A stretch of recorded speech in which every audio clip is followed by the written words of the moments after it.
पूरे हिंदुस्तान में मुंबई के लोकल ट्रेन्स की कहानी हमेशा वायरल रहती है, लेकिन आज मैं आपको एक ऐसी कहानी सुनाने वाला हूँ जो शायद ही कभी किसी ने आपको सुनाई होगी।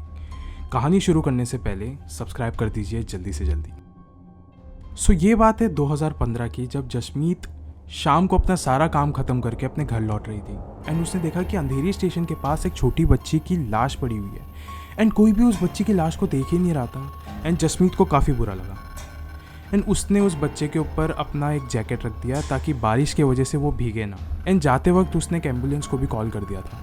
फिर वो ट्रेन पकड़ के बोरीवली स्टेशन चले गई अपने घर के पास। जसमीत बोरीवली के एक सोसाइटी के ग्राउंड फ्लोर में रहा करती थी एंड उसी रात आधी रात गुजर चुकी थी एंड वो सो रही थी। तभी उसको महसूस हुआ कि उसके दरवाजे पे किसी ने दस्तक दी है, कोई तो नॉक किया है उसके दरवाजे पे।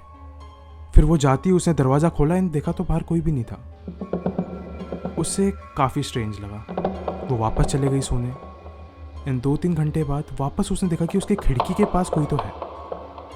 उसको महसूस हुआ, उसने कर्टन्स को हटाया एंड सामने देखा तो वही बच्ची खड़ी है एंड कुछ अलग ही भाषा में उससे बात कर रही थी। जसमीत डर के मारे कांपने लग गई थी उस समय एंड वो बीमार भी पड़ गई थी एंड इसी कारण उसके माँ बाप को भी अब्रॉड से इंडिया आना पड़ा। फिर उसके माँ बाप ने ही पूछताछ करनी चालू कर दी थी अंधेरी स्टेशन के पास कि यहाँ पे कई दिनों पहले किसी बच्ची की मौत हुई थी क्या।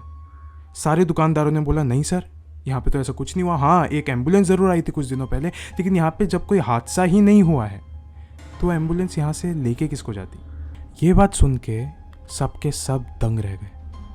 फिर उन्होंने सोचना चालू किया कि फिर जसमीत ने किसे देख के एम्बुलेंस बुलाई एंड किसके ऊपर अपना जैकेट छोड़ा। फिर कुछ समय बाद पूछताछ के बाद ही उन्हें पता चला कि वहाँ पे जो उनको बच्ची मिली थी वो बच्ची अनाथ थी एंड अंधेरी स्टेशन में उसकी मौत आज से 10 साल पहले हुई थी। एंड जो भी उस बच्ची से अपनी हमदर्दी जताता है वो बच्ची उनके साथ उनके घर तक चली जाती है। बस यही समझ लो कि वो बच्ची ही है, बस जिंदा नहीं है। एंड आप भी बस यही दुआ करना कि अंधेरी स्टेशन में अगला हादसा आपके साथ ना हो जाए।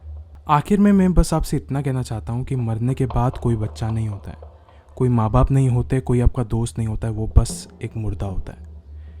एंड अगर मरने से पहले आपने उनसे हमदर्दी नहीं जताई तो मरने के बाद उनसे बिल्कुल हमदर्दी मत जताना, वरना वो आपको क्या पता अपने दुनिया में लेके चले जाए।